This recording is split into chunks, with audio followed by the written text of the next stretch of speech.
रात का समय था और अंधेरी रात में आकाश में बिजली की कलक के साथ बारिश बरसने लगा था। आसमान में काले घने बादल फैल गए थे, जैसे वह किसी बड़े तूफान का इशारा कर रहे था। और अचानक तेज बारिश से तालाब, नदी सब कुछ भर गया था। हवा में ठंडक खुल गई थी। बिजली की चमक से अंधेरे में पूरी रोशनी फैलने लगी थी, जैसे धरती और आकाश का मिलन हो रहा था।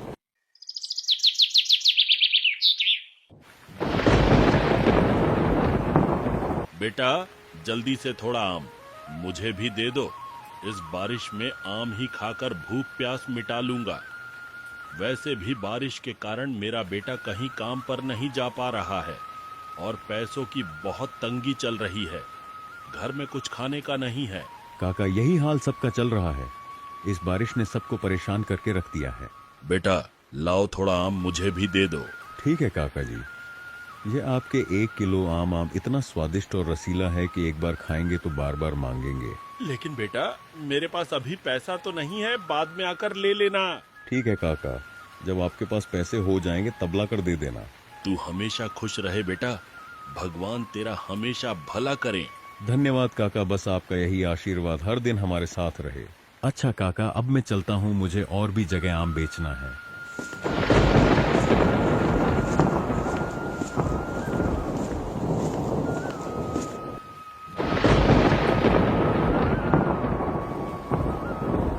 ओ कमला चाची, मीठा मीठा और रसीला आम ले लो। अभी जंगल से तोड़कर आया हूँ। बड़ा स्वादिष्ट और मीठा आम लेकर आया हूँ। ये आवाज सुनकर कमला कमरे से बाहर निकलती है। रामू, ताजा आम लेकर आए हो ना, जरा दिखाओ तो। एक आम देखो तो। रामू एक आम देखने के लिए देता है। आम तो बहुत ताजा लग रहा है। एक काम करो बेटा, 2 किलो आम मुझे भी दे दो। बारिश में ताजा और मीठा आम खाने का मजा ही अलग है। हाँ चाची, बारिश में आम खाने का अलग ही मजा मिलता है। ये लो, आप 2 किलो आम बहुत मीठे हैं और आपको कोई शिकायत नहीं मिलेगा। आप एक बार खाकर तो देखिए। ठीक है बेटा, अगर अच्छे और मीठे आम रहेंगे तो अगली बार और ज्यादा आम खरीदूंगी। ये लो 2 किलो आम के पैसे। सारे आम बेचने के बाद रामू अपने घर की तरफ चल पड़ता है। तभी रास्ते में बहुत भयानक हवाएं चलने लगती हैं।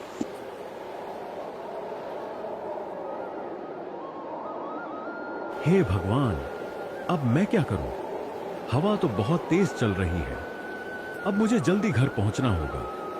अगर मुझे ठंड लग गई तो बीमार पड़ जाऊंगा। मुझे तो कुछ समझ में नहीं आ रहा है। इस मौसम में घर तक पहुंचने में भी डर लग रहा है। भगवान से प्रार्थना है कि जल्द घर पहुंच जाऊं, ताकि कोई परेशानी हमें ना हो।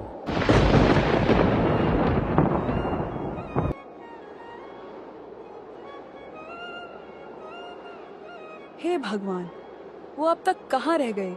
इतनी तेज हवाएं चल रही हैं। आसमान में काले बादल मंडरा रहे हैं। बारिश होने की कगार पर है।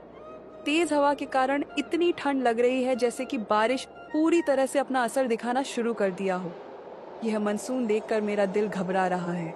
अब ईश्वर से यही प्रार्थना है कि बारिश होने से पहले वह अपने घर आ जाए। यह खामोशी लगता है किसी बहुत बड़े खतरे का संदेश दे रहा है। मैं कितनी बार बोल चुकी हूँ कि घर जल्दी पहुँचाइएगा, लेकिन वो अपने आगे किसी की बात मानते ही नहीं है। अगर वह बीमार पड़ जाएंगे तो तब मैं क्या करूँगा?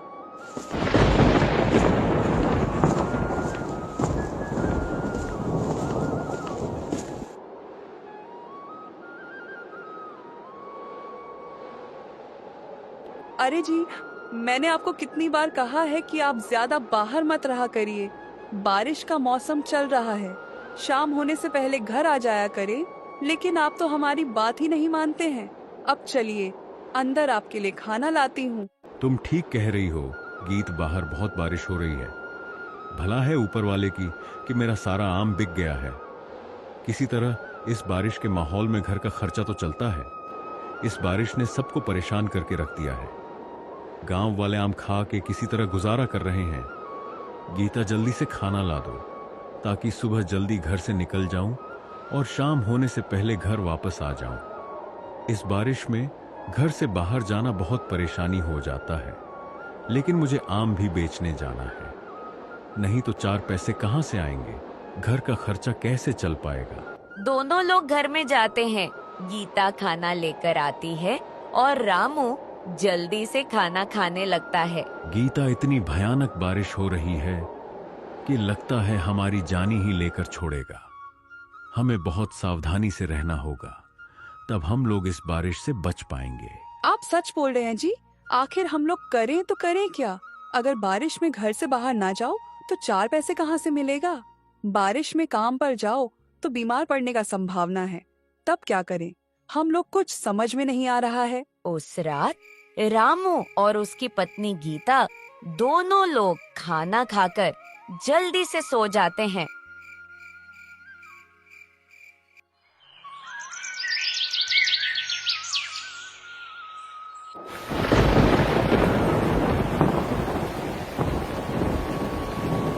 अगले दिन बारिश और ठंड का कहर और बढ़ गया था। बारिश के साथ साथ ठंडी हवाएं भी चल रही थी। रोज की अपेक्षा आज कुछ ज्यादा बारिश होने लगा था। बारिश की इतनी भयानक रूप आज से पहले कभी नहीं देखा गया था।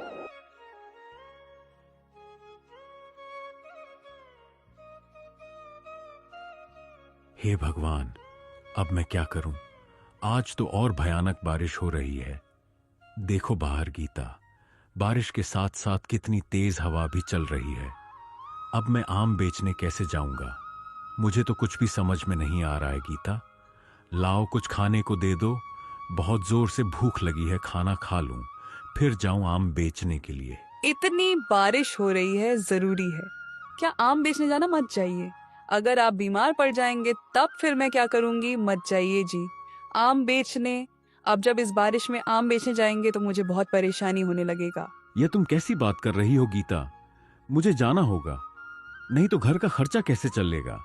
एक काम करो, जल्दी से खाना ले आओ ताकि शाम तक घर वापस आ जाऊं। अगर घर से जल्दी चला जाऊंगा तो शाम तक जल्दी आ जाऊंगा। ठीक है जी, जल्दी लेकर आती हूँ। गीता जल्दी से खाना लेकर आती है। यह लीजिए जी, अब आप जल्दी से खाना खाकर निकल जाइए ताकि शाम तक घर वापस आ जाइए। रामू जल्दी से खाना खाने लगता है। अच्छा गीता, अब मैं चलता हूँ। गीता से इतना कहकर रामू घर से चल देता है।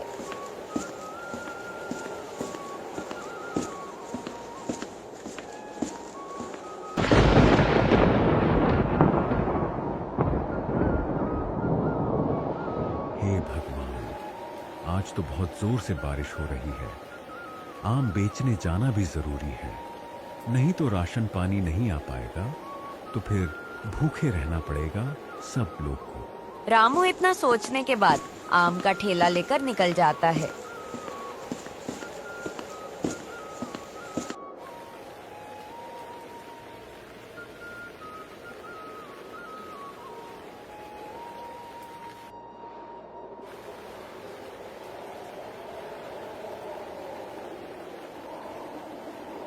अरे रामू भाई, इतनी तेज बारिश में आम का ठेला लेकर कहाँ जा रहे हो?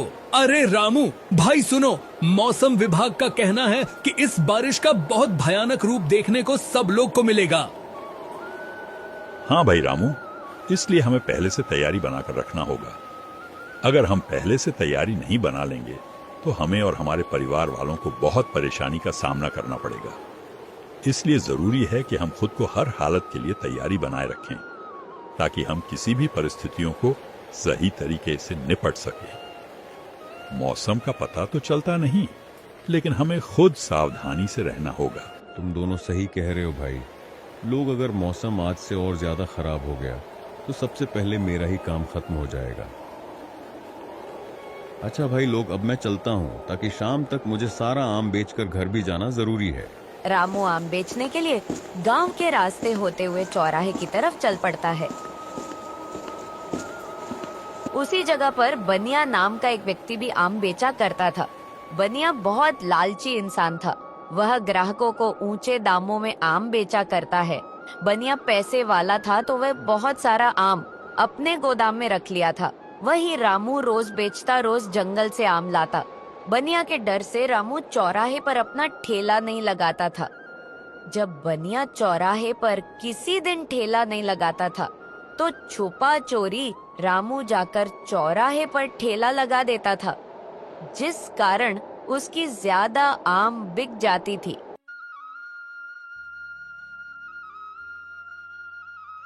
आप जी इतना सारा आम गोदाम में क्यों रखे हो? इसे बेच क्यों नहीं रहे हो? अगर ये आम सड़ने लगेगा तो हमारा कितना नुकसान हो जाएगा, आपको कोई मालूम नहीं है क्या? तुम बस देखती रहो। कुछ ही दिनों में गांव में भयानक बारिश बरसने वाला है। फिर गांव के लोग खुद चलकर अपने घर आएंगे, आम खरीदने, वो भी मुंह मांगे दाम पर, क्योंकि रामू के पास उतना ही आम रहता है कि एक दिन का धंधा हो जाए। उसका बारिश में लोगों का काम धंधा बंद हो जाएगा। उतना पैसा भी नहीं रहेगा लोगों के पास कि राशन पताई खरीद सकी। तो मजबूरन हमारे पास आम खरीदने आएंगे गांव वाले। फिर देखना हमारा दिमाग। आप मेरी बात सुने, ऐसा करना सही नहीं होगा। इस तरह के काम से केवल समस्या बढ़ सकती है, समाधान नहीं मिल सकता और इसके गलती बहुत बुरे हो सकते हैं। इसीलिए हमें हमेशा समझदारी से और सोच समझकर फैसला करना चाहिए। ममता तुम चिंता मत करो, तुम बस देखती रहो। वही रामू दूसरी तरफ गांव-गांव में आम बेचकर घर चल जाता था। रात का समय था और अंधेरी रात में आकाश में बिजली की कड़क के साथ बारिश बरसने लगा था। आसमान में घने काले बादल छा गए थे, जैसे वो किसी बड़ी तबाही का इशारा दे रहा हो। अचानक तेज बारिश ने सब कुछ अपनी चपेट में ले लिया और हवा में ठंडक घुल गई। बिजली की चमक से अंधेरे में थोड़ी रोशनी फैलने लगी, जैसे धरती और आकाश एक दूसरे से मिलन हो रहा हो। कड़कती बिजली की आवाज से रामू की आंखें खुल जाती हैं और रामू जल्दी से दरवाजे के पास जाकर देखता है। हे भगवान, ये तो बहुत जोर से बारिश हो रहा है।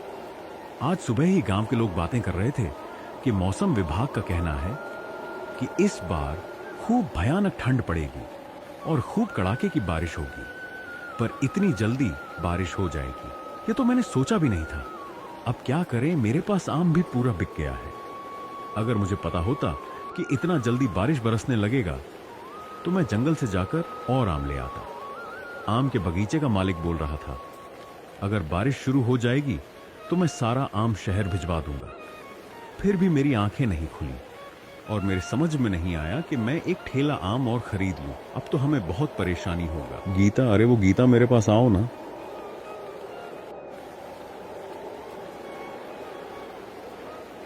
अरे क्या हुआ जी, क्यों इतनी तेजी से बुला रहे हो? ये देखो गीता, बहुत जोर से बारिश बरसने लगा है। ये तो मैंने कभी नहीं देखा था। हाँ जी, ये तो बहुत जोर से बारिश बरसने लगा है। अचानक ऐसे बारिश कैसे शुरू हो गई? इतनी तेज बारिश तो कभी नहीं देखे थे और हवा भी इतना तेज हो रहा है। चलिए हम अंदर वाले कमरे में चलते हैं। अगर हम यहाँ ज्यादा देर तक रहेंगे तो ठंड से बीमार हो जाएंगे। चलिए जल्दी से हम लोग कमरे में चलते हैं। दोनों लोग जल्दी से कमरे में जाते हैं। गीता, अब क्या होगा? हमारे पास आम भी सब बिक गया है। इतनी बारिश में जंगल में कैसे जाऊंगा? आम वाले व्यापारी बोल रहे थे, अगर तेज बारिश और तूफान होगा तो मैं सारा आम शहर भिजवा दूंगा। गीता, अगर यह सब हो जाएगा तो हम लोग तो भूखे रहेंगे। अब हम कर भी क्या सकते हैं जी? यह परेशानी तो सबके लिए है। सुबह तक देखते हैं। अगर यह बारिश पटा जाए तो हमें ज्यादा परेशान होने की कोई जरूरत नहीं है, क्योंकि यह बारिश का मौसम ही चल रहा है। आए दिन इस बारिश के मौसम में तो रोज बारिश होगी, इसीलिए आप ज्यादा परेशान मत होइए। ऐसा सोचकर वो दोनों फिर लेट जाते हैं। पूरी रात बारिश बरसती रहे। बिजली के कड़कने की आवाज लोगों के रोंगटे खड़े कर देते थे और बारिश पटाने का नाम ही नहीं ले रहा था। आकाश में तेज चमकती बिजली ने आसमान को जगमगा दिया था। अगली सुबह होती है। रात भर बारिश होती रही। सुबह गीता और रामू से कहती हैं, बारिश रात भर बरस रही है। पूरा गांव बारिश से भीग गया है। हवा भी बहुत तेजी से चल रही है और मौसम अब कुछ खास सा हो गया है। अब हमें उम्मीद छोड़ देनी चाहिए कि यह बारिश अब नहीं पटाएगी। दोनों लोग कमरे में आग जलाकर बैठ जाते हैं गर्मी के मौसम में ठंडी जैसा माहौल बन गया था। आग की गर्माहट से कमरा थोड़ा गर्म हुआ, लेकिन बारिश की वजह से ठंड और भी बढ़ चुका था। लगातार बारिश बरसती रहे। बारिश ने गांव वालों को मुसीबत में डाल दिया था। बारिश का सिलसिला थमता हुआ नहीं दिखा। वहीं बनिया को जिस मौके का तलाश था वह दिन आ चुका था। गाँव के लोग उसके घर पर जाकर मजबूरन महंगे दामों में आम खरीद कर ले जाते थे। देखते ही देखते एक सप्ताह के अंदर बनिया का सारा आम बिक पहा था। बरसात के मौसम में मानो उसकी लॉटरी लग गया था। अच्छा ममता, मैंने कहा था ना कि लोग मुंह मांगे दाम पर आम लेकर जाएंगे, और वही हुआ। ममता समय का इंतजार करने से परेशानी खत्म हो जाती है, और मैंने यही किया। मैंने सारे आम को गोदाम में रखकर, क्योंकि मुझे पता था इस बार बरसात बहुत भयानक पड़ने वाला है। और रामू सारा आम अपना बेचता चला गया। मनते ही पीछे रह गया। वह कंकाल बन गया और मैं माला माल हो गया। लेकिन मेरी एक बात याद रखना, बुरे तरीके से कमाया हुआ पैसा ज्यादा दिन नहीं टिकता है, और आपने इन पैसों को बुरे तरीके से कमाया है। लोग मजबूरी में आपको पैसे देकर आम खरीद रहे थे, क्योंकि उनके पास कोई दूसरा रास्ता नहीं था, और आपने उनकी मजबूरी का फायदा उठा दिया। यह तो करना बहुत गलत है। ममता, यही जमाना चल रहा है, इसमें बुरा काम करना ही सही रहता है, और सही काम का नतीजा हमेशा गलत होता है। अगर मेरी बातों पर यकीन नहीं है तो देख लो रामू को, आज मेरे आगे उसकी कोई औकात नहीं है। कारोबार के बारे में तुम्हें कुछ नहीं पता है। ममता, अगर मैं लोगों के प्रति दया दिखाऊंगा तो कभी भी एक अच्छा बिजनेसमैन नहीं बन पाऊंगा। आई बात समझ में? अब तुम ज्यादा ज्ञान मुझे मत दो, जो आगे होगा सब देखा जाएगा। और वहीं दूसरी तरफ बेचारा रामू हालात का मारा करता भी तो क्या करता, क्योंकि अब उसके पास पूंजी भी खत्म हो गया था। क्योंकि बारिश के मौसम में उसका सारा पूंजी घर के राशन पानी में खत्म हो गया, और अब रामू लोगों के साथ खेतों में मजदूरी करता था। और जैसा कि बनिया ने कहा, ठीक वही रामू के साथ हो रहा है। ईमानदारी से कमाया हुआ पैसा आज उसको कहां ले जाकर छोड़ दिया। बेचारा लोगों के साथ खेतों में मजदूरी करने लगा। अगर आपको हमारी यह कहानी पसंद आई हो तो वीडियो को लाइक करके कृपया चैनल को सब्सक्राइब कर लीजिएगा। तब तक के लिए अगली नेक्स्ट वीडियो में मिलते हैं। तब तक के लिए धन्यवाद।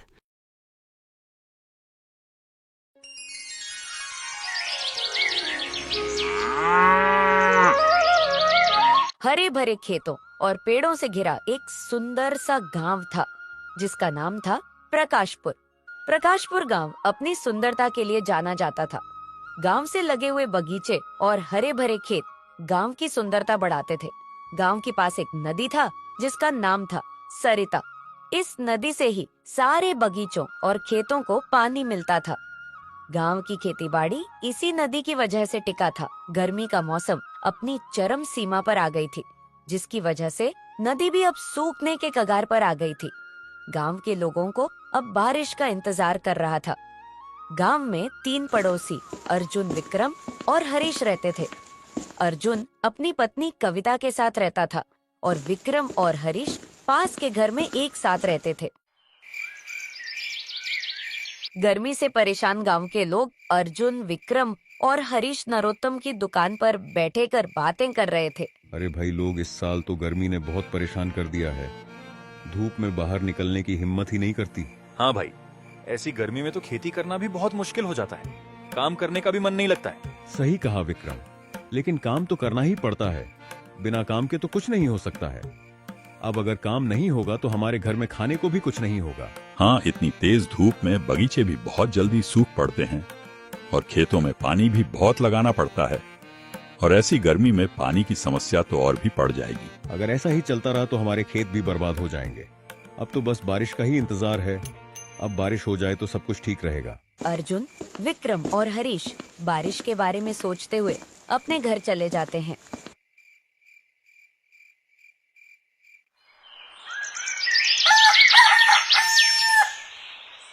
अगले सुबह लोग रोजाना की तरह अपने काम में लगे हुए थे। कुछ देर बाद तेज हवाएं चलने लगी।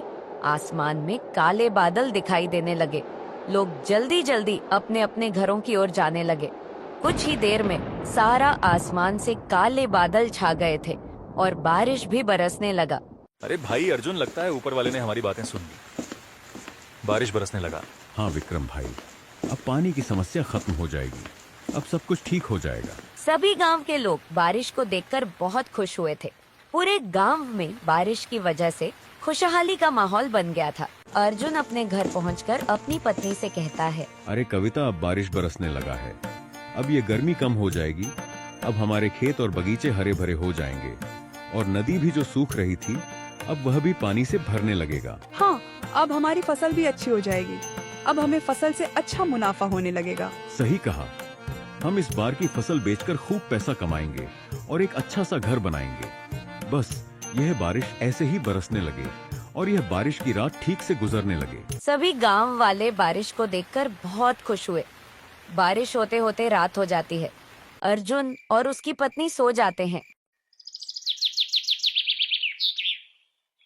अगले दिन जब अर्जुन उठता है तो देखता है कि बारिश अभी भी पड़ रही है। जब वह घर के बाहर देखता है तो उसे दिखता है कि सड़कों पर पानी भर चुका था। अर्जुन अपनी पत्नी से करता है, अरे कविता, देखो, बाहर तो बहुत तेज बारिश बरसने लगा है। पूरी रात बारिश नहीं रुकी है। सड़कें तो नदी में बदल गई हैं। अगर ऐसे ही बारिश होती रही तो पानी हमारे घर में आना शुरू हो जाएगा। हमारा सब कुछ बर्बाद होने लगेगा। पता नहीं ये बारिश कब पटाएगी। अगर ऐसा ही चलता रहा तो हम सब लोग का घर डूब जाएगा और हो सकता है हमारा फसल भी बर्बाद हो जाएगा। अर्जुन ज्यादा बारिश की वजह से परेशान होने लगता है और कहता है, कविता, मैं बाहर जाकर देखता हूँ। शायद हरीश और विक्रम को खेतों के बारे में कुछ जानकारी हो। अर्जुन विक्रम और हरीश के घर की ओर निकल पड़ता है। वो दोनों भी उसे घर के बाहर ही खड़े हुए मिलते हैं। अरे भाइयों, ये बारिश तो रुकने का नाम ही नहीं ले रही है। हाँ, अगर ये बारिश ऐसा ही बरसने लगा तो हमारे गांव में तो बाढ़ आ जाएगी। मेरे गांव के सड़क तो पानी से भर गया है। अगर बारिश और हुई तो हम सब लोग को घर में पानी जाने लगेगा। चलो, हमें खेत पर जाकर देखना चाहिए, कहीं खेतों को कोई नुकसान ना हुआ हो। तीनों बारिश में अपने खेतों की ओर चल पड़ते हैं। चलते चलते जहाँ तक उनकी नजर जा रही थी वहाँ तक पानी ही पानी था। जब वे खेत पर पहुँचे तो उन्होंने देखा कि फसल को अभी तक तो कोई नुकसान नहीं हुआ है। अच्छा हुआ भाइयों, लोग फसल को कुछ नुकसान नहीं पहुंचा है। अगर फसल खराब हो जाती तो हम सब लोग बर्बाद हो जाते। चलो, अच्छा बात है। बारिश से हम सब लोग परेशान हैं, लेकिन खेतों और बगीचों में पानी भरी रहा है। इतनी बारिश से कोई खेतों का नुकसान नहीं होगा। हाँ, अब हो सकता है बारिश बंद हो जाए। चलो अब जल्दी से घर चलते हैं। तीनों घर की ओर चल पड़ते हैं। तभी अचानक से बारिश और तूफान चलने लगता है और बारिश बहुत तेज होने लगती है। तीनों लोग एक पेड़ के नीचे रुक जाते हैं। अरे ये बारिश तो बहुत तेज हो रही है, अब क्या होगा? अब तो लगता है हमारे घर में पानी जाने लगेगा। हमारे घरों का क्या हाल होगा? अरे घरों को छोड़ो, अगर ये बारिश नहीं रुका तो नदी का बांध टूट जाएगा और हमारे खेत नदी में डूब जाएंगे।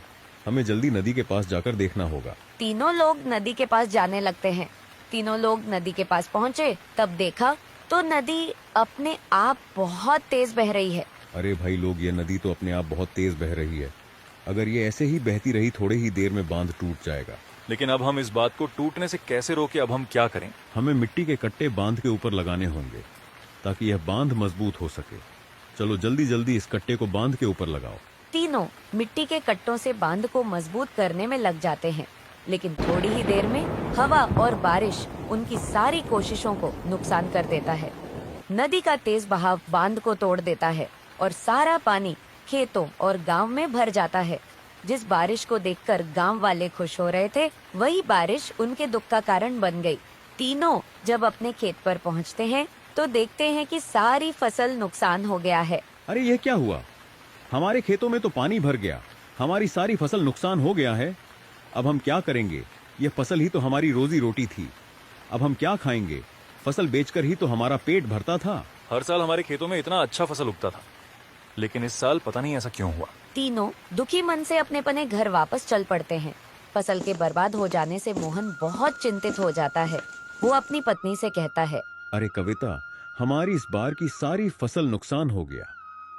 इतनी भारी तूफानी बारिश होने की वजह से नदी का बांध टूट गया और हमारे खेतों की सारी फसल नुकसान हो गया। जिस बारिश को देखकर हम खुश हो रहे थे, वही बारिश हमारे ऊपर मुसीबत का तूफान बनके बरस पड़ी। कोई बात नहीं, अब जो होना था वो तो हो गया।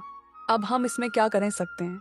जो होता है अच्छे के लिए ही होता है। सही कहा, जो होता है अच्छे के लिए ही होता है। मैं, विक्रम और हरीश, हम तीनों मिलकर कल पैसों का कुछ ना कुछ इंतजाम जरूर करेंगे। आज यह बस बारिश कैसे है, बीत जाए। जैसे तैसे वो रात बीत जाती है। अगली सुबह तूफान भी खत्म हो जाता है और बारिश भी खत्म हो जाता है। अरे कविता, मैं हरीश और विक्रम के घर जा रहा हूँ। उन्हें साथ लेकर मैं पैसों का जुगाड़ करने निकल जाऊंगा। अर्जुन हरीश और विक्रम के घर की ओर चल पड़ता है। जब अर्जुन उनके घर पहुंचता है तो वह दोनों उसे घर के बाहर खड़े हुए मिलते हैं। अरे आओ अर्जुन आओ, हम तुम्हारा ही इंतजार कर रहे थे। मैं पैसों का जुगाड़ करने जा रहा था तो मैंने सोचा तुम लोगों का भी काफी बर्बाद हो गया है तो तुम्हें भी साथ ले चलूं। मैंने सोच लिया है, हम फिर से खेती करेंगे और नई फसल लगाएंगे। ठीक है, हम तुम्हारे साथ जरूर चलेंगे, लेकिन मोहन, हम पैसों का जुगाड़ कैसे करेंगे? हम जमींदार सेठ से कुछ समय के लिए पैसे उधार ले लेते हैं। जब हमारी फसल कट जाएगी तो उसे बेचकर हम पैसे वापस लौटा देंगे। सही कहा, चलो हम लोग जमींदार सेठ के पास चलते हैं। तीनों जमींदार सेठ के घर जाने के लिए चल पड़ते हैं। सेठ जी, आप तो जानते ही हैं, इस साल बारिश की वजह से नदी का बांध टूट गया, जिसकी वजह से हमारे खेतों को भारी नुकसान पहुंचा है। हमारी सारी फसल बुरी तरह से नुकसान हो गई है। क्या आप हमें कुछ पैसे उधार दे सकते हो? हाँ, मैं तुम्हें पैसे उधार तो दे सकता हूँ, लेकिन तुम मेरे पैसे लौट आओगे कब? जैसे ही हमारी फसल कट जाएगी हम तुरंत आपको पैसे दे देंगे। ठीक है, मैं तुम्हें जरूर पैसे उधार दूंगा। ये लो पैसे। तीनों ने पैसे लेकर अपने घर के लिए खाने का सामान और खेतों के लिए बीज खरीदे।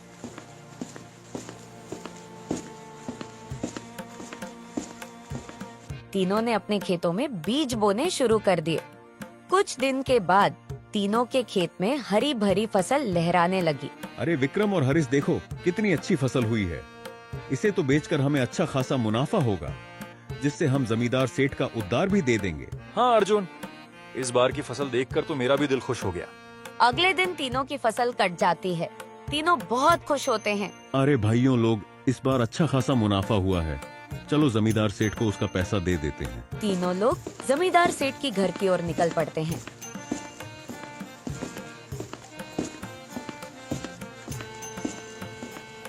तीनों जमींदार सेठ को उसका उधार लिया हुआ पैसा दे देते हैं और हंसी खुशी अपनी अपनी घर की ओर चल पड़ते हैं। अर्जुन खुशी से अपने घर जाकर अपनी पत्नी से सारे बात बताने लगता है और उसकी पत्नी भी बात सुनकर बहुत खुश हुई।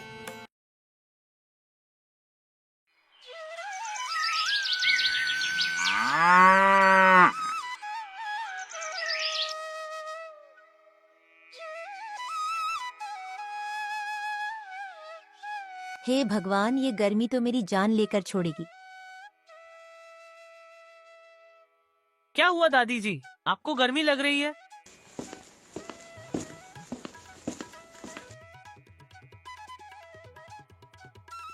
माँ दादी जी को ठंडा पानी दे दो, उन्हें बहुत गर्मी लग रही है। हाँ बेटा, तू दादी जी के पास चल, मैं अभी मटके का ठंडा पानी लेकर चलती हूँ। गीता उस मटके में देखती है तो उसमें एक भी पानी नहीं रहता है। हे भगवान, घर में तो एक भी बूंद पानी नहीं है। अब मैं क्या करूँ? घर में बाल्टी मटका सब सूख पड़ा है। अरे माँ, ओ माँ, जल्दी चलो, पानी आ गया है। अच्छा, चिंकी बेटी तुम मटका उठा लो और सोनू बेटा तुम बाल्टी उठा लो।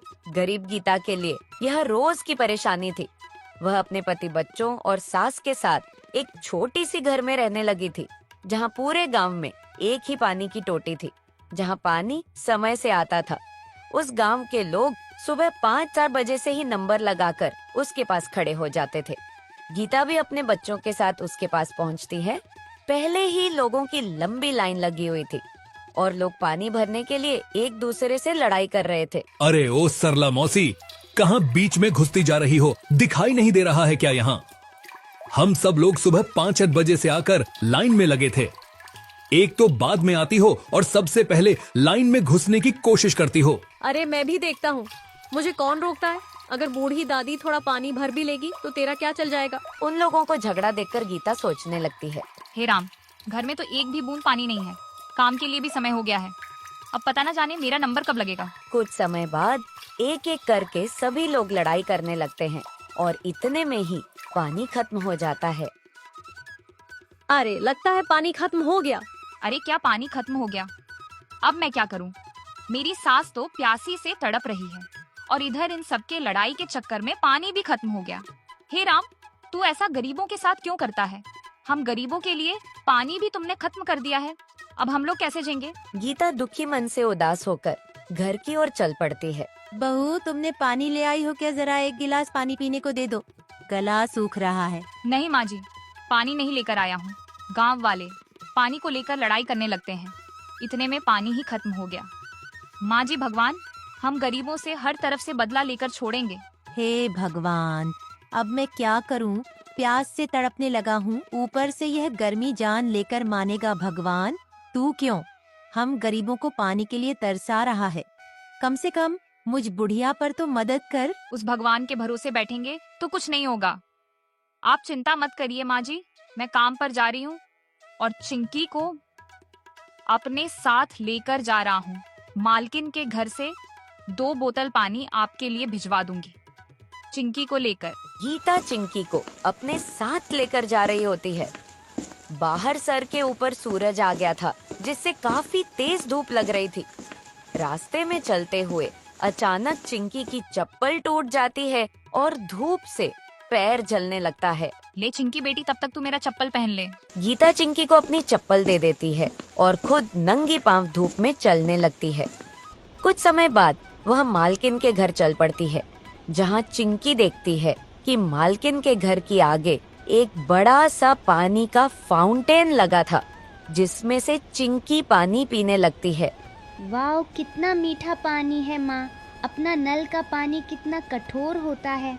यह अमीर लोग पानी की कीमत नहीं समझते हैं और पानी बर्बाद कर देते हैं। एक हम गरीब लोग हैं जो एक बूंद बूंद के लिए तरसने लगे हैं। इतना कहकर गीता अपनी बेटी के साथ घर के अंदर गई।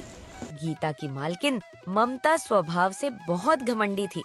वह गरीबों के साथ बहुत बुरा व्यवहार करती थी। अरे वो गीता, इतना समय तुमको लग गया आने में, जानती नहीं है ना? देर आने से मैं तेरी आधा पैसा काट लूंगी। समझ में आया? मालकिन, घर में एक बूंद भी पानी नहीं बचा हुआ था। 2 बोतल पानी मिल जाती तो हम सब लोग की प्यास मिट जाती। कोई पानी वानी नहीं मिलेगा?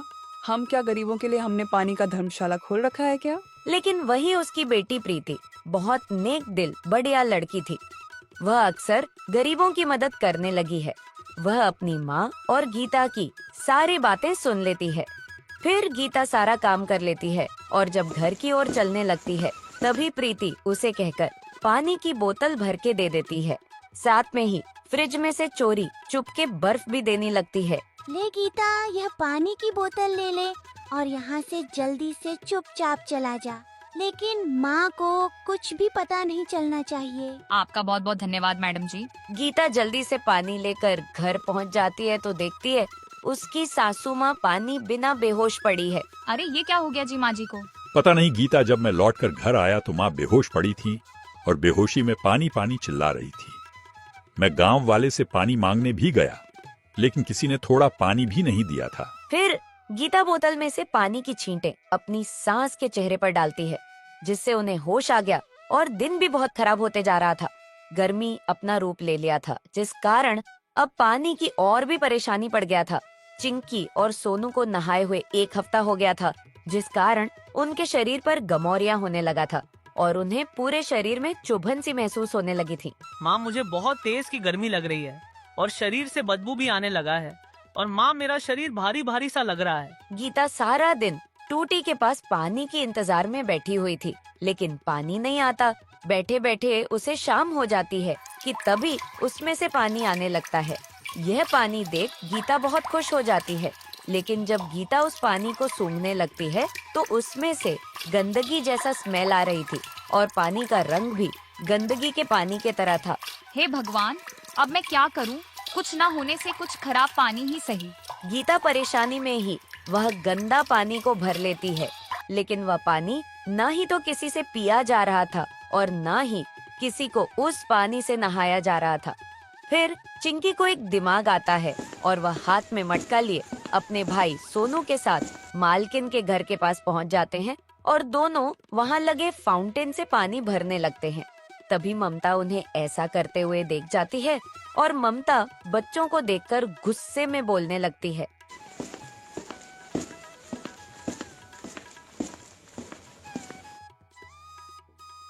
माँ, आप ये क्या कर रही हो? इसमें से इन बच्चों को थोड़ा पानी पीने को दे दिया जाए तो इसमें हमारा क्या चल जाएगा। आपको इन मासूम बच्चों पर जरा सा भी तरस नहीं आ रहा है। इतने छोटे छोटे ये लोग बच्चे हैं और आप इन्हें गुस्सा में बोल रही हैं माँ। आपका यह हरकत देखकर मुझे बहुत तेज के गुस्सा आ रही है कि आप इतनी छोटी दिल की हैं। कम से कम इन बच्चों को तो थोड़ा पानी भर लेने दीजिए। तुम चुप रहो प्रीति। ये फाउंडेशन हमने अपने मनोरंजन के लिए लगाया है, इन गरीबों के लिए नहीं। समझ में आया प्रीति? माँ, मुझे घिन आती है आपकी सोच पर। आपकी सोच इतनी छोटी है कि मैं बहसबाजी नहीं कर सकती हूँ। इन बच्चों की जान चली जाए तो इसकी कोई ऐतराज नहीं, आपके लिए मनोरंजन ही सही। अरे आप इन मासूम बच्चे को तो देखो, एक बार देखो माँ। क्या आपको इनकी मासूमियत पर जरा सा भी तरस नहीं आ रहा है? बेचारे ना जाने कितने दिन से प्यासे होंगे शरीर से। इन लोगों की बदबू आ रही है लेकिन इसमें इनका कोई कसूर नहीं है। इन बेचारे को पानी भी पीने को नहीं मिलता है, तो यह भला नहाने के लिए पानी कहाँ से लाएंगे? और हम मनोरंजन के लिए पानी बर्बाद कर दे रहे हैं। ये हमारे लिए बहुत शर्म की बात है। अच्छा, तू मुझे ज्यादा दिमाग मत दे। मैं इन गरीब लोग को अच्छी तरीका से जानता हूँ। समझ ले, मैं तेरी माँ हूँ, मुझे इस दुनिया के बारे में सब कुछ पता है। तुमसे ज्यादा जानकारी है। समझ में आया? इतना कहकर प्रीति वहाँ से गुस्से में होकर चल पड़ती है। लगता है अब माँ को पानी की कीमत समझानी पड़ेगी। ये सोचकर प्रीति अगले ही दिन पानी का कनेक्शन खराब कर देती है। उफ हो, ये क्या हो गया है पानी को? इसमें तो पानी नहीं आ रहा है। माँ, वो एक्चुअली आपको बात बताना भूल गए थे। अब हमारे यहाँ कम से कम 4 दिन पानी नहीं आएगा। मगर क्यों बेटी? हम लोग तो बिल भी सही समय पर जमा कर दे रहे हैं, और वह भी सही समय पर। फिर क्यों 4 दिन तक पानी नहीं आएगा? माँ, सुबह नगर निगम वाले आए थे और बोल रहे थे टंकी में कुछ गड़बड़ हो गया है और टंकी को सही करने में टाइम लगेगा, इसलिए 4 से 5 दिन पानी आने में लग सकता है। यह सुनकर ममता सोच में पड़ जाती है। तभी गीता ममता के पास आकर कहने लगती है,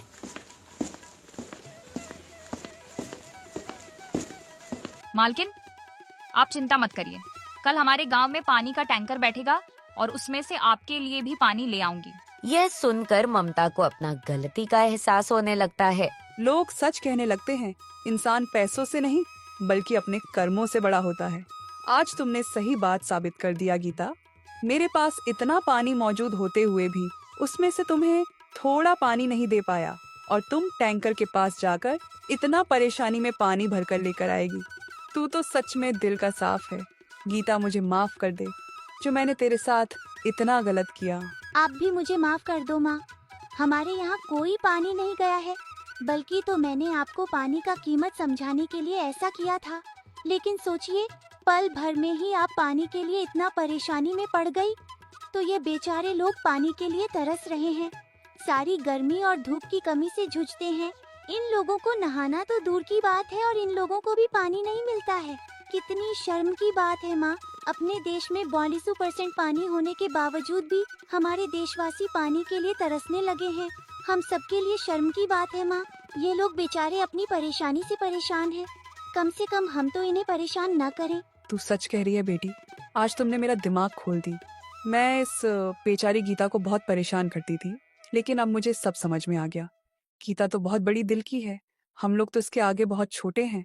बहन गीता, हो सके तो मुझे माफ कर दीजिएगा। मैं अपनी दौलत में इतनी अंधी हो गई थी कि मुझे सही और गलत का बिल्कुल भी मुझे पता नहीं चल पा रहा था। सिर्फ मुझे पैसों का घमंड हो गया था। ये बेचारी गीता इतनी गर्मी में मुझसे थोड़ा पानी मांगती थी और मैं इस गीता को थोड़ा पानी नहीं दे सकी। ऊपर से तो मैं बहुत अमीर हूँ, लेकिन दिल से बहुत करीब हूँ। आज मुझे इस बात का विश्वास हो गया। उस दिन से ममता को अपना गलती का एहसास होने लगता है। ममता को समझ में आ गया कि पैसा का घमंड नहीं करना चाहिए, नहीं तो बुरे समय आने में समय नहीं लगता है।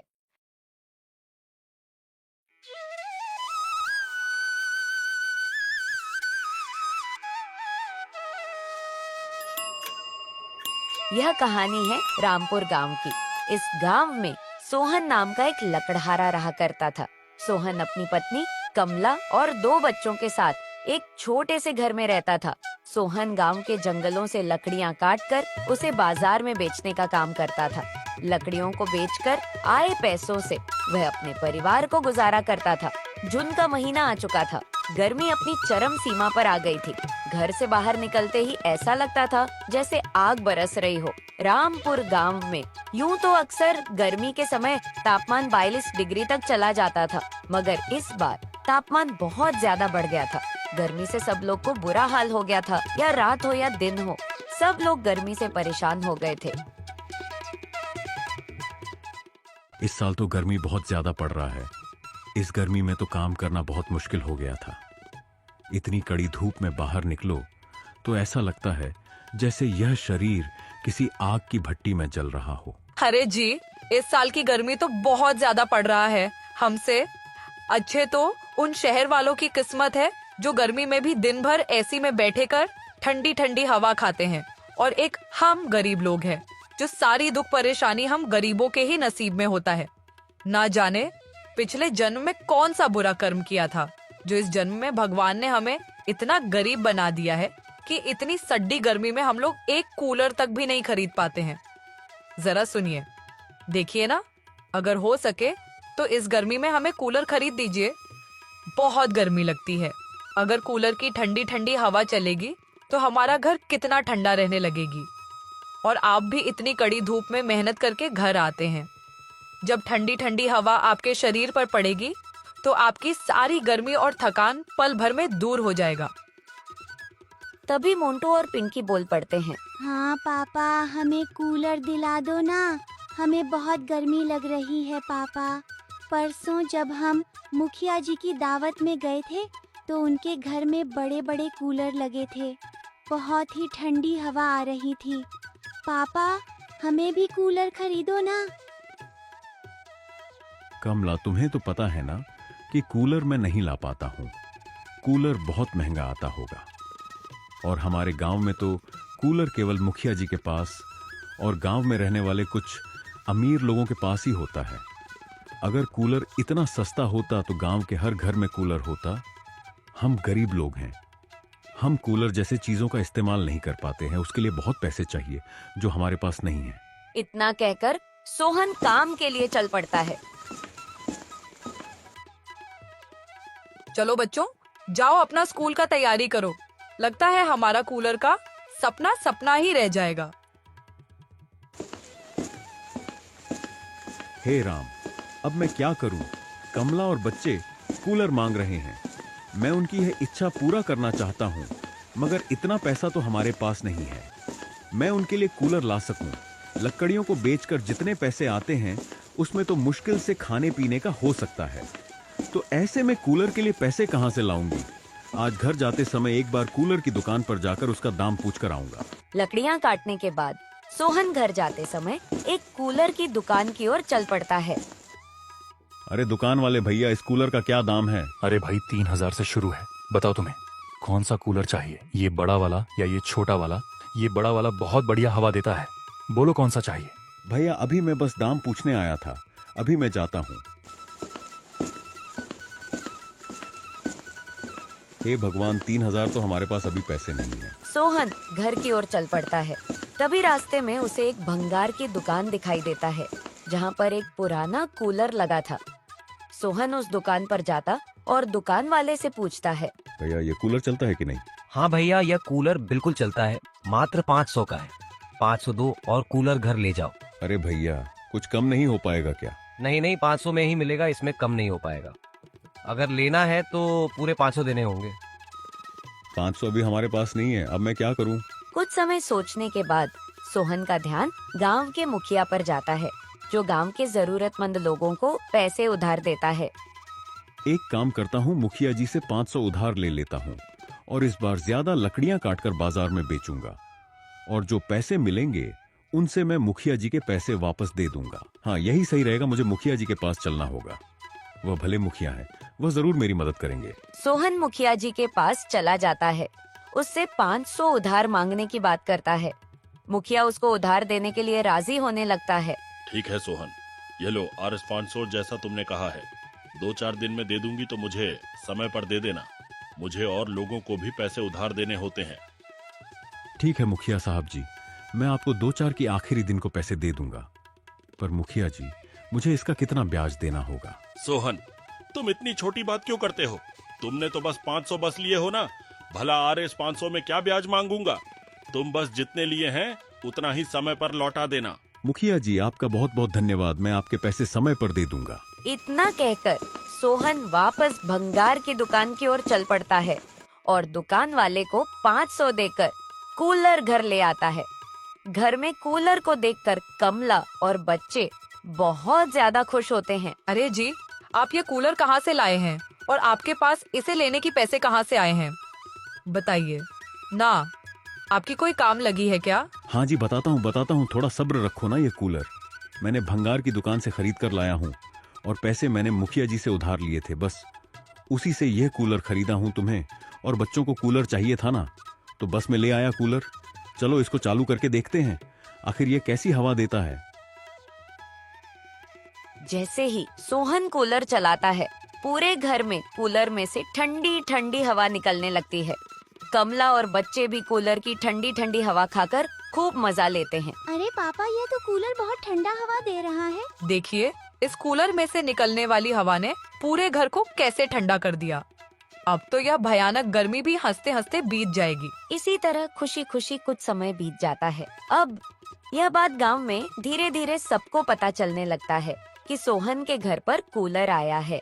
गांव में बहुत कम ही लोगों के पास कूलर है और जिसके पास भी था वह या तो मुखिया थे या गांव के कुछ रईस। गांव में रहने वाले गरीब लोगों के पास कूलर नहीं है। भाई, मैंने सुना है वह जो सोहन लकड़हारा है ना, उसके पास कूलर आ गया है। क्या बात कर रहे हो राजू भाई?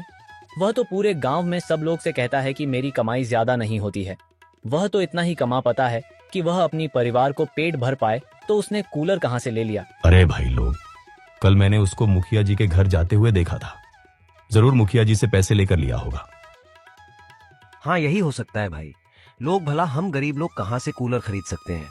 मेरी भी पत्नी कुछ समय पहले जिद कर रही थी कि कूलर खरीद लो, बहुत गर्मी लगती है।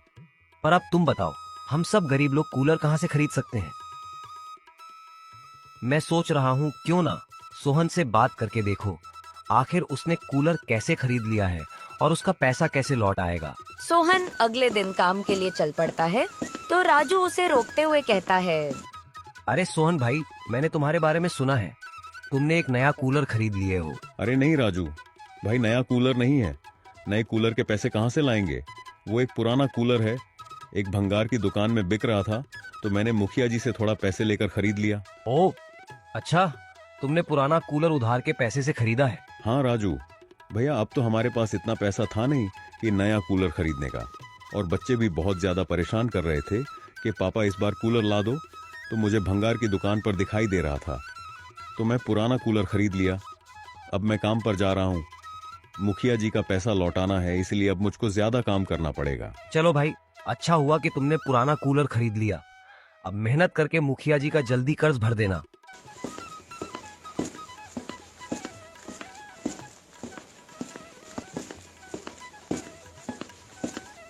हाँ भाई लोग, मैंने सोहन से बात कर लिया था। वह एक पुराना कूलर है जो उसने कर्ज पर लिया है, जिसके लिए अब सोहन को ज्यादा मेहनत करना पड़ेगा उसको, ताकि वह जल्द से जल्द मुखिया का पैसा भर सके। चलो अच्छा है, आखिर अपनी मेहनत से सोहन ने कूलर खरीद लिया है। अब उसको और उसके परिवार को इस भयानक गर्मी से कुछ आराम मिलेगी।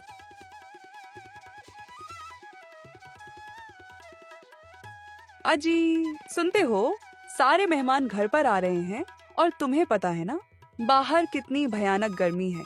इतने सारे लोग के होने की वजह से घर में गर्मी और बढ़ जाएगी। जाइए कहीं ना कहीं से एक कूलर का जुगाड़ कर दीजिए।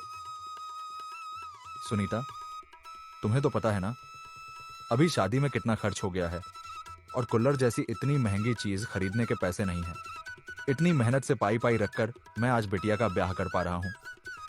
अगर सारी पैसे कूलर खरीदने में लग जाएगा तो बिटिया का ब्याह भी तो करना है और उसकी विदाई भी तो करना है। मैं यह सब कुछ नहीं जानता हूँ, आप बस कहीं से एक कूलर ले आइए।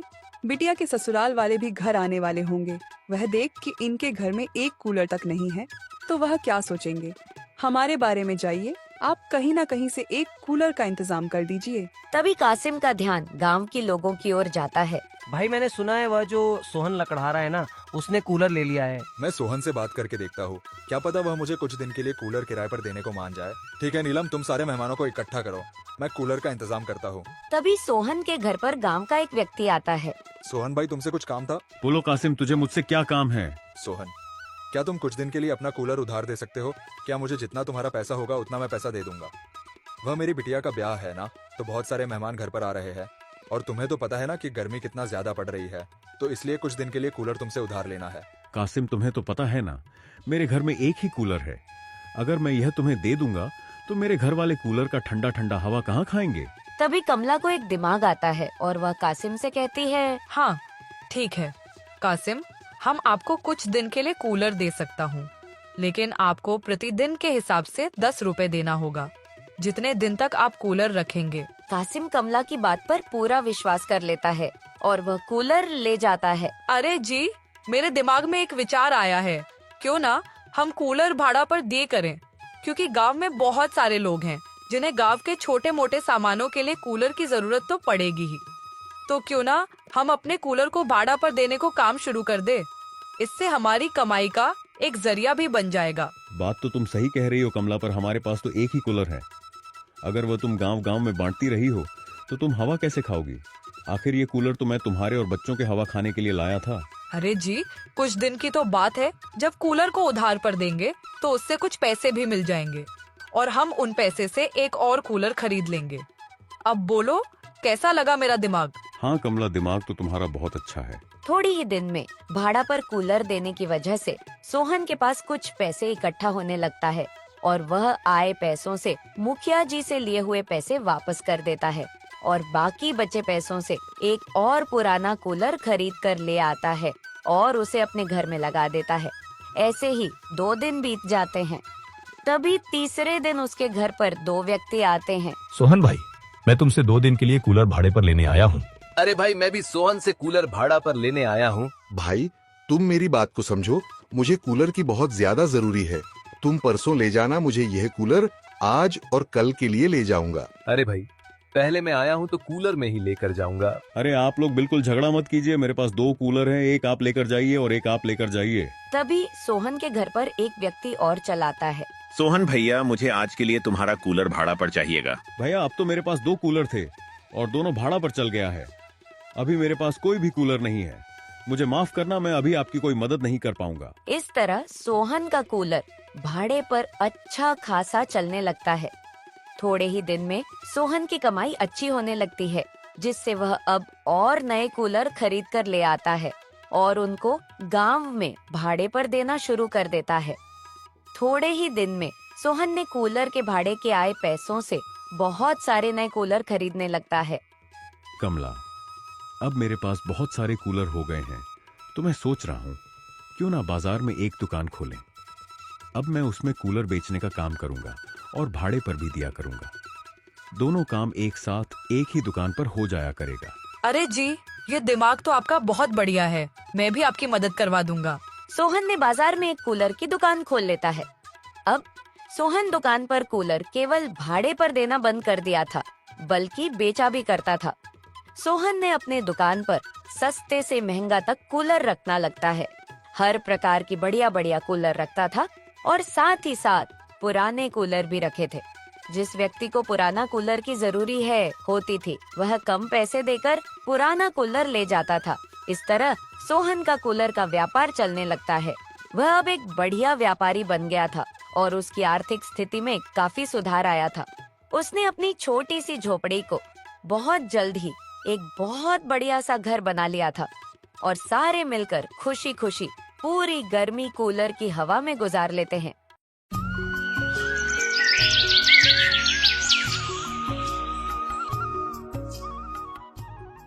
एक जौनपुर छोटे से गांव में एक रमेश अपनी पत्नी मीना और 2 छोटे बच्चों के साथ रहता था। रमेश मेहनत मजदूरी करके अपना पेट पालता था। उसकी मजदूरी बहुत कम मिलती थी और महंगाई भी बहुत ज्यादा थी, इसलिए उसके घर पर दिन में एक ही बार खाना बनता था। वह कभी कभी भूखे रह जाता था। एक दिन गर्मी के दिनों में रमेश की पत्नी बोली, गर्मी आ गई है, कई सालों से हम और हमारे बच्चे लोग एक ही पंखा में गुजारा काट लेते हैं। अब तो वह पंखा भी खराब हो चुका है। इस बार तुम नया पंखा ले आओ, अब उसे पुराने पंखे से गर्मी नहीं जाएगी। बच्चों को देखकर मुझे भी रोना आता है।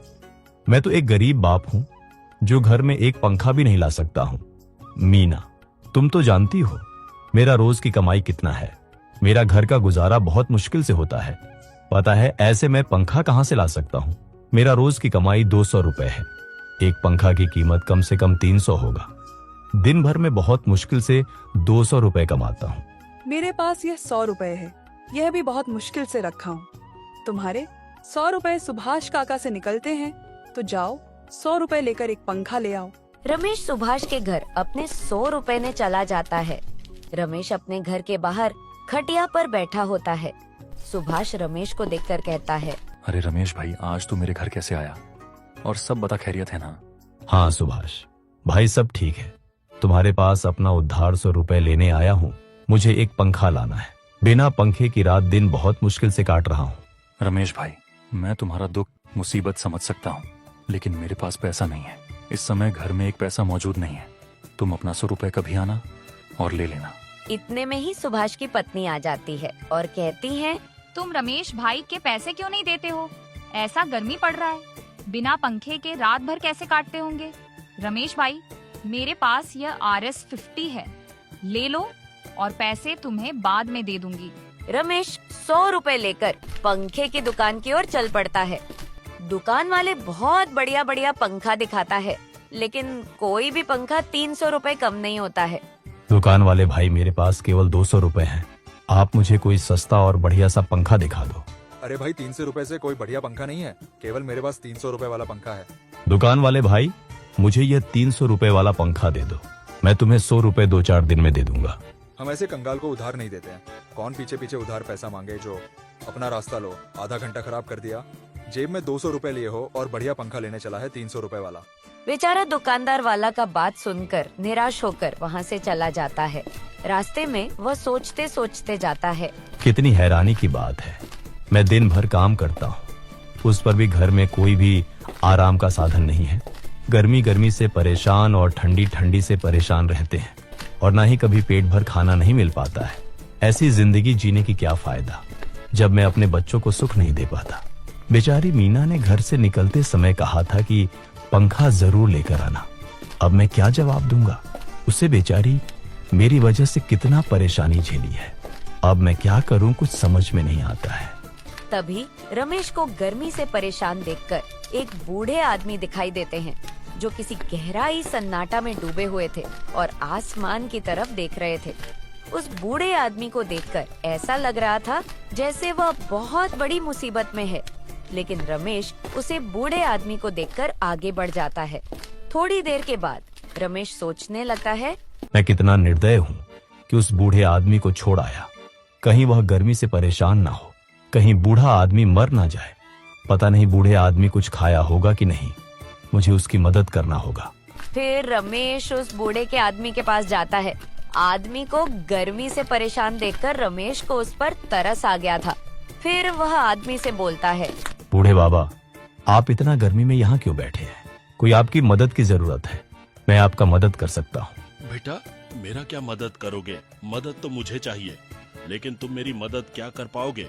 तुम्हारा तो कपड़ा ही बता रहा है और तुम्हारी कहानी भी बता रही है। बूढ़े बाबा, मेरे बस का हुआ तो मैं आपकी मदद जरूर कर पाऊंगा। ज्यादा ना तो थोड़ी बहुत कर ही दूंगा। बेटा, मैंने एक शुद्ध खोर से ब्याज पर पैसे लिए थे, लेकिन मैं उसका ब्याज नहीं भर पाया, इसलिए उसने मेरे सब कुछ छीन लिया है और मुझे घर से खदेड़ दिया है। और मेरे पास इतने पैसे नहीं हैं कि मैं उस शुद्ध कोर को पैसा देकर अपना सब कुछ ले सकूं। नहीं, मुझसे कोई काम हो पाती है जो उसका पैसा काम करके दे सकूं। बूढ़े बाबा, आपका कोई लड़का नहीं है क्या? बेटा, मेरे 2 लड़के थे। मैं दिन रात मजदूरी करके उन लोगों को पढ़ाया था, और जब उन लोगों को नौकरी लग गई तो वह मुझे छोड़कर शहर चले गए थे। वहां जाकर उन्होंने अपना घर बसा लिया था और अपने बाप को भूल गए थे। एक दिन दोनों भाई आए थे और मुझसे मिलने नहीं बल्कि मेरे जमीन बेचने आए थे। बड़ा बेटा कह रहा बिजनेस शुरू करना है, इसीलिए मुझे पैसे की बहुत जरूरत है, और छोटे बेटे को भी एक शहर में एक बंगला लेना था। इसीलिए दोनों भाइयों ने मेरी सारी जमीन और खेत बेचकर आधे आधे पैसे लेकर शहर चले गए थे।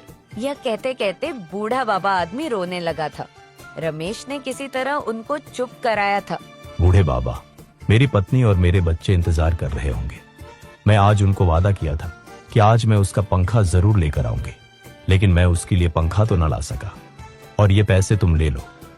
इन पैसों की मुझसे ज्यादा आपको जरूरत है। हमारे पास पंखा ना सही, लेकिन घर तो है, तुम्हारे पास वह भी नहीं है। अगर तुम घर से बाहर रहे तो तुम्हारी हालत बिगड़ सकती है, इसलिए ये पैसा शुद्ध कर को दे देना और सब कुछ अपना वापस ले लेना। वह पैसे बूढ़े बाबा रमेश से ले लेता है। बेटा, तुम तो बहुत ईमानदार हो। आज जब तुम खुद अपने परेशानियों से हुए थे, तुमने तब बिना किसी स्वार्थ के मेरी मदद किए हो। यह तो गुण है जो किसी सच्चे इंसान में होता है। भगवान तुमसे हमेशा खुश रहे। आपको कोई भी अच्छा फल जरूर मिलेगा। मैं तो भगवान से दुआ करता हूँ कि तुम्हारी जिंदगी में कोई कमी ना आए और तुम हमेशा खुशी रह मिले। भगवान हर पिता को ऐसे नेक और समझदार इंसान दे जो किसी की काम आ सके। तुम जैसे अच्छे इंसान किसी भी काम के लिए बड़ी गर्व की बात होता है। वह बूढ़े बाबा आदमी रमेश को बहुत दुआ देता है और वहाँ से फिर गायब हो जाता है। रमेश को उस बूढ़े बाबा आदमी पर मदद की है। आज तो बहुत खुशी मिल रही थी, लेकिन दूसरे और उसे दुख भी हो रहा था। वह अपनी पत्नी के लिए पंखा तो नहीं ला सका, लेकिन उसे इस बात की तसल्ली भी थी कि उसने खुद ही गरीबी की स्थिति देखी है। यह सोचते सोचते रमेश अपने घर की ओर चल पड़ता है। जैसे ही रमेश की पत्नी दिखती है, तब उससे कहती है, मैं तुम्हारा कब से इंतजार कर रहे थे। तुम्हारा राह देखते देखते मेरी आंखें दुख गई। दिल में अजीब अजीब ख्याल आने लगी थी कि कहीं कुछ हो गया ना हो। मीना, तुम तो तनी तनी बातें की चिंता क्यों लेती हो? अरे जब आदमी घर से बाहर निकलता है तो समय लग ही जाता है। मैं सुभाष के पास गया था अपना पैसा लेने, लेकिन उसने पैसा देने से मना कर दिया। उसकी पत्नी मेरी मजबूरी देखकर 100 रुपए दे दिया। अरे बस 100 रुपए ही दिए? तुम पूरे 200 रुपए लेकर क्यों नहीं आए थे? जब उधार लेने का औकात ही नहीं था, तब तो बड़ा अमीर बन रहा था। जब पैसे देने का समय आया तो आनाकानी कर रहा है। तुम बार बार उसके घर के पास गए थे, तब जाकर उसने तुम्हें 100 रुपए दिए हैं। अब ना जाने दो 100 रुपए कब उदेगा और पंखा का क्या हुआ? मीना, मैं जब पंखे की दुकान पर गया तो कोई भी पंखा 300 रुपए से कम नहीं था। मैंने पंखे वाले से 100 रुपए उधार लगाने को कहा, लेकिन उसने उधार लगाने से साफ मना कर दिया। आज के जमाने में कोई उधार नहीं देता है। अगर तुम उसे ब्याज पर 20% की उधारी करते तो तुम्हें तुरंत दे देता, लेकिन तुमने सही किया जो RS 300 वाला पंखा नहीं लिया। बात तो सही है, 2-3 दिन में इकट्ठा करके दिया जाएगा। लाओ 200 रुपए, मैं उन्हें संभाल के रख देता हूँ। जब तुम पंखा लेने जाओगे तो मैं 200 रुपए दे दूंगी। मीना, उन 200 रुपए में से 100 रुपए मैंने एक गरीब आदमी को दे दिया। उसे पैसे की बहुत जरूरत थी। वह गर्मी से बहुत परेशान था। अगर मैं उसकी मदद नहीं करता तो शायद वह मर जाता। फिर रमेश ने सारी बात मीना को बता दिया। रमेश की बात सुनकर मीना ने बोली, तुमने बहुत अच्छा किया जो गरीब आदमी को दे आए, लेकिन तुम्हें पता होना चाहिए कि जो दिया घर की रोशनी के लिए होता है, उसे मंदिर में ले जाकर नहीं जलाया जाता है। अब इतनी गर्मी से अब हम लोग दिन रात कैसे कटेंगे? हम अपने बच्चों को क्या कहेंगे? भले कोई आदमी है, इस जमाने में कोई भी 1 रुपए की मदद कर दे। तुम बिल्कुल सही कहती हो मीना, मैं तुम्हारी बात से पूरी तरह समझता हूँ, लेकिन वह बेचारा गरीब आदमी हमसे ज्यादा मुसीबत में था। तुम चिंता मत करो, भगवान ने चाहा तो हमारे पंखे का भी कहीं से इंतजाम हो जाएगा। चलो तुम मेरे लिए खाना लगा दो, बहुत तेज के भूख लगी है। आज तो घर का चावल भी खत्म हो चुका है और थोड़ा चावल और थोड़ा रोटी बचा है। 2 रोटी बच्चों और हम लोग खा लिए 2 रोटी मैं आपके लिए रख दी। और मीना, तुमने कुछ खाया कि नहीं? मैं भी बच्चों के साथ 1-2 रोटी खा ली थी। फिर मीना रमेश के लिए खाना लगा देती है। जैसे ही रमेश खाना खाने बैठता है, उतने में ही कोई घर का दरवाजा खटखटाना लगता है। मीना घर के बाहर जाती है, देखती है तो एक बूढ़ी माँ औरत खड़ी थी और मीना से कहती है, बहन मुझे कुछ खाने को दे दो। मैं कल से कुछ नहीं खाया हूँ, इसीलिए मेरी हालत बहुत बिगड़ती जा रही है और मेरे पास खाने के लिए कुछ भी नहीं है। बहन कुछ खाने को दे दो तुमको, भगवान भला करेगा। बहुत लोगों की दरवाजे पर घूम के आए, पर कोई भी मुझे कुछ खाने को कुछ भी नहीं दिया। माँ जी, इस समय तो हमारे घर में कुछ भी नहीं है खाने को, जिससे मैं आपको खाने को दे सकूं और ना ही राशन जो मैं आपको कुछ बना कर दे सकूं। मीना की बात सुनकर बुजुर्ग दादी की हालत बिगड़ जाती है और उतने में ही रमेश आ जाता है और बुजुर्ग दादी से कहता है, दादी जी आप अंदर आ जाइए, ज्यादा देर घर से बाहर रहना सही नहीं है, गर्मी भी बहुत ज्यादा पड़ रही है, दादी आप बीमार हो सकती है।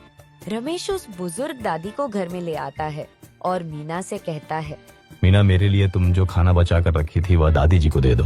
फिर मीना खाना बुजुर्ग दादी को दे देती है। बूढ़ी दादी बहुत भूखी थी, इसलिए उसने सब खाना खा ली। आप लोगों ने मेरे इस बुरे समय में मेरी मदद की है, मैं तुम लोगों की यह एहसान कभी नहीं भूलूंगी। वह बूढ़ी दादी रमेश और मीना को बहुत दुआ देती है और फिर वहाँ से गायब हो जाती है। अगली दोपहर मीना रमेश से बोली, तुमने भी कई दिनों से कुछ खाया नहीं था और बच्चे भी थोड़ा खाकर घूमने चले गए थे। तुम एक काम करो, तुम्हारे पास जो बचा हुआ रुपया है उसे घर का सारा सामान ले आओ। पत्नी के कहने से रमेश घर का सामान लेने के लिए बाजार की ओर चल पड़ता है। तभी रास्ते में उसे एक बूढ़े आदमी के रोने की आवाज आती है। वह बूढ़ा आदमी अपने बेटे से कह रहा था, बेटा तू मेरा क्यों नहीं सुनता है? कई दिनों से कह रहा हूँ कि मेरी बीमारी बढ़ती ही जा रही है, तुम मुझे किसी डॉक्टर के पास ले चल। पिताजी आपकी इलाज कहाँ से करवाऊं? आप तो मुझे जानते ही कि मेरे पास एक भी पैसे नहीं मौजूद है, फिर भी आप बार बार कहकर मुझे परेशान करते हैं। फिर रमेश उस बूढ़े दादा आदमी के पास जाता है, उसकी परेशानी की वजह पूछता है तो बूढ़ा दादा आदमी उसे कहता है, मैंने अपने इस बेटे को पाल पोस के इतना मेहनत करके मैं इसे बड़ा किया हूँ। जब यह 1 साल का था तभी उसकी माँ भगवान को प्यारी हो गई थी। मैं चाहता तू दूसरी ब्याह कर लेता, लेकिन मैं ऐसा नहीं किया, कहीं दूसरी पत्नी इसे परेशान ना कर पाए और इसकी जिंदगी खराब हो जाए। आज जब मैं बूढ़ा हो गया तो यह मुझे किसी डॉक्टर के पास नहीं ले जाता जिससे मैं अपनी बीमारी की इलाज सही करवा सकूं। फिर बूढ़े दादा का बेटा कहता है, मैं इस बात से पूरी सहमत हूँ कि इन्होंने बड़ी ही परेशान से मुझे पाला है और पाल पोस कर इतना बड़ा किए हैं, लेकिन मैं परेशान हूँ। मेरे पास इतने पैसे नहीं है कि मैं इनको किसी डॉक्टर के पास ले जा सकूं। रमेश दोनों बाप बेटे की बात सुनकर तकलीफ हो गया था और फिर उसने अपना 100 रुपए वह घर का सामान लेने जा रहा था और बूढ़े दादा को बेटे को पैसे दे देता है। इस 100 रुपए की मुझे भी बहुत जरूरत है, क्योंकि मेरे बच्चे बहुत दिन से भूखे हैं और इस 100 रुपए से मैं घर का सारा सामान लाने जा रहा था, जिससे मैं अपने परिवार का पेट भर सकूं। लेकिन अगर तुम्हारे बाप को समय से दवाई नहीं मिला तो इसकी जिंदगी खराब हो सकता है। इस 100 रुपए लेकर डॉक्टर के पास जाओ, अपने बाप को दवाई करा लो। वे बाप बेटे दोनों 100 रुपए लेकर रमेश को ढेर सारे आशीर्वाद देते हैं और फिर वह लोग दवाई के लिए चल पड़ते हैं और इधर रमेश बड़ा उदास होकर वहाँ से चला जाता है। एक पेड़ के नीचे आकर बैठ जाता है। हे भगवान, अब मैं क्या करूं? मुझे अपने दुख से ज्यादा दूसरी की गरीबी देखी है। अगर मैं घर पर सारा सामान नहीं लाया तो मेरे परिवार भूखे रहेंगे और मीना को जब ये बात पता चलेगा कि वह पैसा मैं किसी और को दे दिया हूं, मीना मुझसे बहुत गुस्सा करेगी। मुझे कुछ समझ में नहीं आता है कि मैं क्या करूं। रमेश यह बात सब सोच रहा था, तभी उसके पास एक साधु बाबा आते हैं और रमेश को परेशानी हालत में देखकर पूछते हैं, बेटा तुम इतना परेशानी में यहाँ क्यों बैठे हो, मुझे बताओ। मैं आपको क्या ही बताऊं साधु बाबा, मेरे पास इतने परेशानी है कि अभी मेरे घर में कोई भी सामान खाने के लिए नहीं है और बच्चे भी गर्मी से परेशान हो गए हैं और मुझे दूसरों की गरीबी देखी नहीं जाती है। अभी मेरे बच्चे भूखे हैं और मैं अपने परिवार के लिए कुछ खाना लेकर नहीं जा पा रहा हूँ। हाँ रमेश, मैं तुम्हारी बारी में सब कुछ जानता हूँ। मैं तुम्हें बहुत दिन से देखा हूँ, दूसरों की मदद करते हो, अपनी दुख मुसीबत से ज्यादा करते हो, इसलिए आज मैं तुम्हारी मदद के लिए आया हूँ। साधु बाबा, आपकी बात मुझे समझ में नहीं आ रहा है कि आप क्या कहना चाहते हो। तभी साधु बाबा अपने झूले से कुछ सामान निकालकर रमेश को देते हैं और रमेश से कहते हैं, ये लो मशीन, इस मशीन में आइसक्रीम बनते हैं और अभी गर्मी का दिन चल रहा है, तुम आइसक्रीम तैयार करके शहर में बेच सकते हो, तुम्हारी कमाई अच्छा होगा। पर साधु बाबा, मुझे आइसक्रीम बनाने नहीं आता है, तो ये मशीन लेकर क्या करूंगी? बेटा तुम परेशान मत हो को, यह ऐसी वैसी मशीन नहीं है, ये एक जादुई मशीन है। बस तुम्हें इस मशीन में सिर्फ जितना आइसक्रीम बनाने आता है उतना पानी और रंग की जरूरत है और बनकर तुम्हारे पास आ जाएगा। पर याद रखना, ये आइसक्रीम की मशीन सबके पास नहीं होती है और सभी के पास टिक नहीं पाती है। ये सिर्फ ईमानदार और गरीब इंसान के पास होती है और तुम्हारी अच्छी कमाई होने लगेगी। तुम ये आइसक्रीम के मशीन को किसी गरीब इंसान को दो देना। आपका बहुत बहुत धन्यवाद साधु बाबा, जो आपने इतना अच्छा काम किया है। मैं आपका यह एहसान जिंदगी भर नहीं भूल पाऊंगा।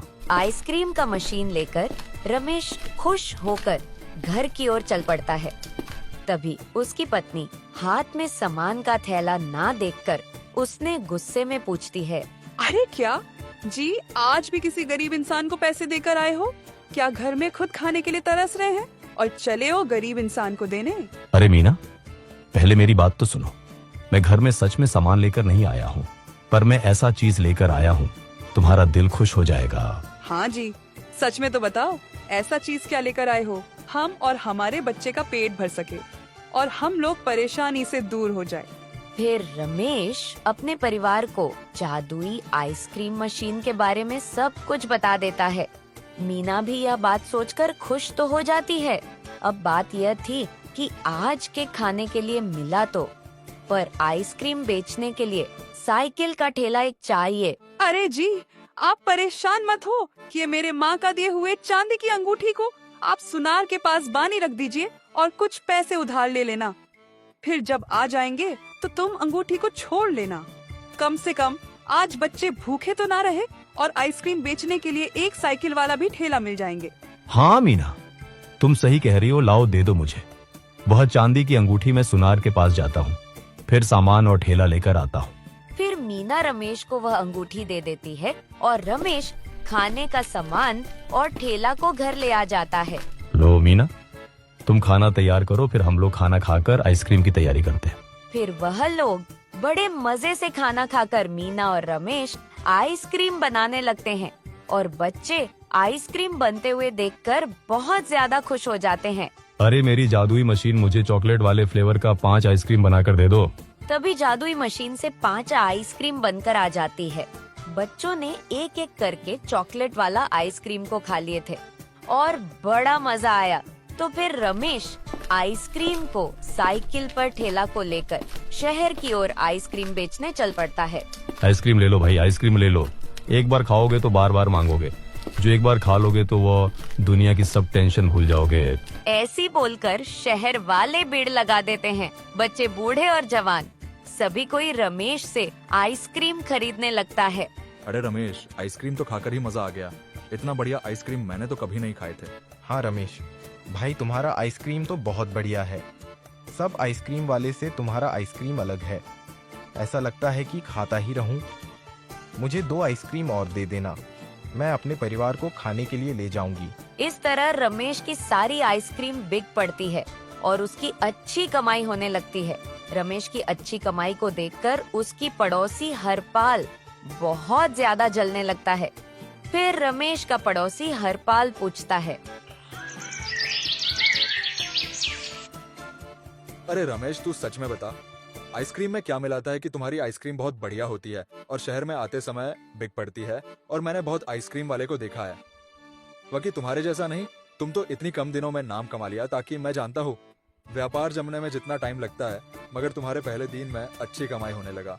ऐसा कुछ नहीं है हरपाल भाई, सब आइसक्रीम वाले शहर में बढ़िया आइसक्रीम नहीं लाते हैं और मैं चॉकलेट वाला आइसक्रीम लेकर आता हूँ। शायद इसी की वजह से हो सकती है।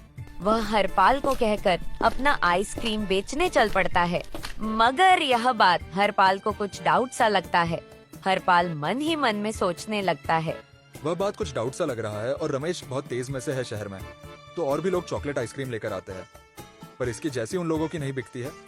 मुझे इसकी पता लगाना होगा कि वह चॉकलेट में ऐसा क्या मिलाता है जो सभी शहर वालों को इतना पसंद आ जाता है। अगर इस तरह से बिकती हुई तो ये मुझसे आगे भी निकल सकता है। मैं ऐसा होने नहीं दूंगा। फिर हरपाल रमेश की खिड़की से झांकने लगता है। जैसे ही रमेश आइसक्रीम को घर बेचकर आ जाता है तो अपनी पत्नी से कहने लगता है, लो मीना, ये पैसा कहीं पर बढ़िया से रख दो।